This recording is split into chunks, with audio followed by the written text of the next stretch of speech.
SMC, constable, ASI, PSI, TET કે ટા કોઈપણ પરીક્ષા માટેનો આ ખૂબ જ અગત્યનો વિડીયો છે. એટલે આ વિડીયો તમારા માટે ખાસ અગત્યનો હોય, ધ્યાન આપીને જોઈ લેજો. આપણે 1થી 10 જેટલા પ્રશ્નો કરવાના છે. સૌ પ્રથમ આપણે પ્રશ્ન નંબર 1ની વાત કરીએ. પ્રશ્ન નંબર 1 કંઈક આવો છે: 1, 2, 6, 15, 31 અને પછી છે પ્રશ્ન ચિહ્ન. હવે એની અંદર શું આવે એ આપણે જોવાનું છે અને ખૂબ અગત્યનો આ પ્રશ્ન છે, એટલે ખાસ ધ્યાન આપજો. 1 અને 2 અહીં લખી દઉં. 1, 2, 6, 15 અને 31. આ દરેક વચ્ચેનો પહેલાં ડિફરન્સ જોવાનો. તો આ બંને વચ્ચેનો ડિફરન્સ કેટલો? 1. 2 અને 6 વચ્ચેનો ડિફરન્સ કેટલો? 4. 6 અને 15 વચ્ચેનો ડિફરન્સ કેટલો? 9. 15 અને 31 વચ્ચેનો ડિફરન્સ કેટલો? તો 16. હવે અહીંયા પ્રશ્ન ચિહ્ન છે. તો આ પ્રશ્ન ચિહ્ન માટે આપણી પાસે આ ડિફરન્સ હોવો જોઈએ. કેમ? 1ની અંદર 1 ઉમેરે તો 2 થાય, 2ની અંદર 4 ઉમેરે તો 6 થાય, 6ની અંદર 9 ઉમેરે તો 15 થાય, 15ની અંદર 16 ઉમેરે તો 31 થાય. 1 એટલે 1નો વર્ગ, 4 એટલે 2નો વર્ગ, 9 એટલે 3નો વર્ગ, 16 એટલે 4નો વર્ગ. તો હવે આવશે 5નો વર્ગ અને 5નો વર્ગ એટલે 25 થાય. 5નો વર્ગ કેટલો થાય? 25. હવે આ બેનો સરવાળો 1 ને 5 એટલે 6 અને 3 ને 2 એટલે 5. એટલે આપણો જવાબ આવશે 56. છે કે અહીંયા? તો 56 તમે અહીંયા જોઈ શકો છો કે એની અંદર આપણે 56 દેખાય છે. એનો મતલબ કે ઓપ્શન નંબર એ આપણો જવાબ આવશે. ચલો, ત્યાર પછીનો બીજો પ્રશ્ન જોઈએ. બીજો પ્રશ્ન પણ ખૂબ સરળ હશે. પ્રશ્ન નંબર 2. જો પી અને પી ને બી એવું કીધેલું છે. જો પી ને બી એટલે કે પી ને કઈ તરીકે લખવાનો? બી. એ ને ડી તરીકે લખવાનો, આર ને એફ તરીકે લખવાનો, ઈ ને જી તરીકે લખવાનો, એન ને જે તરીકે લખવાનો અને કે ને સી કહેવામાં આવે તો પેનને શું લખાય? તો પહેલાં તો આપણે લખી દેવું પડે પેન. એટલે અહીંયા આપણે લખી દઈએ પહેલાં પેન. આ રીતના પેન લખી દેવાનું. લખી દીધું? ચલો, પેનમાં પછી આપણને શું કીધું છે? પી ને બી એટલે પીની જગ્યા પર બી લખી દઈએ. તે પછી ઈ. ઈને શું કીધું છે? તો ઈને જી કીધું છે. અને પછી એનને જે કીધું છે. એટલે બી જી જે એ આપણો જવાબ આવે. બી જી જે અહીંયા છે બી જી જે. ખૂબ અગત્યનું છે, પણ કેટલી વાર પૂછાઈ જાય ને તો આપણને કામ લાગે. પ્રશ્ન નંબર 3 જોઈએ આપણે. પ્રશ્ન નંબર 3 કેવો છે? એબીસીડીને 26, 25, 24 અને 23. એબીસીડીમાં કુલ અક્ષર કેટલા આવે? 26. એટલે પાછળથી લીધું છે. એટલે છેલ્લો અક્ષર 26 એ કોને આપ્યો? એને.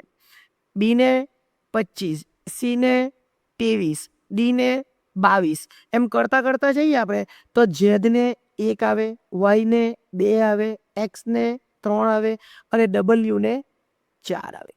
એટલે 4, 3, 2, 1 એ આપણો જવાબ આવે. 4, 3, 2, 1.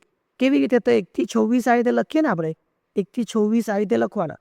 અને 1થી 26 જ્યારે લખીએ તેમાં આપણને એથી ચાલુ કરીએ, પણ એથી નહીં, હવે ઝેડથી ચાલુ કરવાનું છે, કે ઊંધું છે. એને કયો આપેલો છે? 26, 25, 24, 23. એટલે એ બી સી ડી આ રીતનું આપેલું છે. એવું લખતા લખતા જઈએ તો એક્સ વાય ઝેડ. તો અહીંયા 1, અહીંયા 2, અહીંયા 3 અને ડબલ્યુને 4 આવે. એટલે આપણો જવાબ 4, 3, 2, 1 આવે એ ખબર પડવી જોઈએ. ત્યાર પછીનો પ્રશ્ન છે, ખૂબ અગત્યનો પ્રશ્ન છે, એ પણ આપણે જોઈએ. જો અહીંયા ક, પ, ચ, જ અને સ આપેલું છે. આપણને પૂછેલું છે શું? ચોપકસ.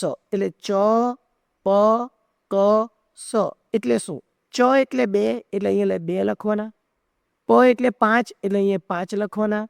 ક એટલે 1 એટલે અહીંયા 1 લખવાનો અને સ એટલે 3 એટલે અહીંયા 3 લખવાના. એટલે 25, 13 આપણો જવાબ આવે. અને તમે જોઈ શકો 25, 13.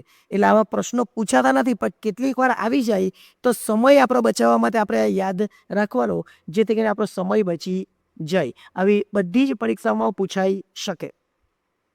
ચલો, ત્યાર પછી આપણે જોઈએ ખૂબ અગત્યના પછીનો પ્રશ્ન. આંખ એટલે પલકારો. આંખ શું કરે? પલકારો મારે. તો હૃદય શું કરે? તો હૃદય ઝબકારો મારે. હૃદય ભ્રમણ કરે, હૃદય ધબકારો મારે અને હૃદય શ્વસન કરે. તો હૃદય તો શ્વસન બી કરે, આંખ પલકારો મારે તો હૃદય ધબકારો મારે. પલકારો ધબકારો એવું લેવાનું. શું? પલકારો ધબકારો. એટલે હૃદયની અંદર શું આવશે? ધબકારો. શું? ધબકારો. એટલે એ રીતના આપણે લખીશું. ત્યાર પછીનો પ્રશ્ન છે, બહુ અગત્યનો એ પણ પ્રશ્ન છે. સુથાર ફર્નિચર બનાવે એવું કહેવાય. સુથાર શું કરે? ફર્નિચર બનાવે. અથવા ફર્નિચર કોણ બનાવે? સુથાર. તો સોની શું કરે? સોની ગણેરા બનાવે. ઓકે. સોની શિક્ષણ આપે. ના, શિક્ષક આવે તો હવે શિક્ષણ આવે, ખેડૂત આવે તો ખેતી આવે, અને કડિયો આવે તો ચડતર આવે.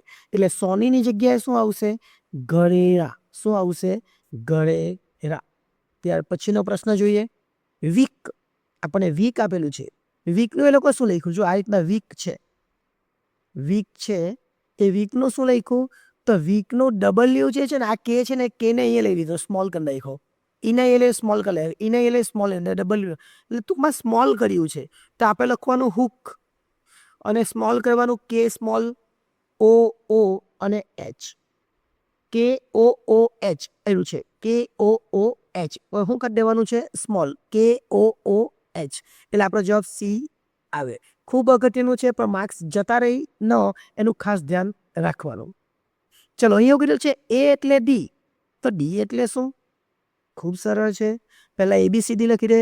A B C D E F અને G. બસ આટલું ઇનફ છે. જો શું કરવાનું? એ લોકો શું કીધું? આ એ એટલે શું છે? તો એ એટલે ડી છે. એ એટલે ડી. એટલે 2 પોઈન્ટ છોડી દીધા, અથવા 2 આલ્ફાબેટને છોડી દીધા. તો ડી એટલે શું? તો ડી એટલે 2 ને છોડી દેવા એટલે શું આવે? જી. ડી એટલે 2 ને છોડી દેવી તો જી જવાબ આવે, જે આપણો જવાબ અહીંયા આપેલો છે. એટલે આ પણ ખૂબ સરળ કહી શકાય. ત્યાર પછી નીચેના વિકલ્પો પરથી કયો મહાશબ્દ છે તે પસંદ કરો. મહાશબ્દ. હવે મહાશબ્દ એટલે શું? સૌથી મોટો શબ્દ. ખીર, ખાંડ, દૂધ ને ચોખા. ચોખા, દૂધ, ખાંડ અને ખીર. હવે આમાંથી મહાશબ્દો કોને કહેવાય? મહાશબ્દ એટલે એવી વસ્તુ કે જેની અંદર આ બધી વસ્તુ આવી જાય. તો જો ખીર આપણે બનાવીએ તો ખીરની અંદર શું આવે? તો ખીરની અંદર ખાંડ આવી જાય, ખીરની અંદર દૂધ આવી જાય, અને ખીરની અંદર ચોખા પર આવી જાય. એટલે આ 3 વસ્તુનો સમાવેશ એ ખીરમાં થઈ જાય. એટલે ખીર શું કહેવાય? ખીર એ મહાશબ્દ કહેવાય. એટલે જેની અંદર બધું જ આવી જતું એ મહાશબ્દ કહેવાય. એટલે આપણો જવાબ એ આવશે. ચલો, ત્યાર પછીનો પ્રશ્ન જોઈએ, અને છેલ્લો પ્રશ્ન. ચલો, કયો પ્રશ્ન છે? તો એમાં પણ એવું કીધું મહાશબ્દ શોધવાનું છે. તત્વ, સંયોજન, અણુ અને પરમાણુ. ચલો, આમાં શું કરવાનું? તો પરમાણુમાંથી અણુ બને, અણુઓ ભેગા થઈને સંયોજન બનાવે, અને છેલ્લે એના પછી સંયોજન એ દરેક તત્વોમાંથી બને. એટલે સૌથી મોટો શબ્દ કયો કહેવાય? તત્વ કહેવાય. એટલે તત્વ, સંયોજન, અણુ ને પરમાણુ. પહેલાં શું આવશે? પરમાણુ. પરમાણુઓ ભેગા થઈને શું બનાવે? અણુ. દરેક અણુઓ ભેગા થઈને શું થાય? સંયોજન થાય. અને સંયોજન શેમાં આવશે? તત્વમાં. એટલે આ 10 પ્રશ્નો જે આપણે જોયા એ ખૂબ અગત્યના હતા. તમને કોઈ પણ જગ્યાએ કામ લાગે એવા પ્રશ્નો હતા. નેક્સ્ટ ટાઈમ જ્યારે મળીશું ત્યારે બીજા જ આવા 10 પ્રશ્નો વિશે અભ્યાસ કરીશું. આભાર.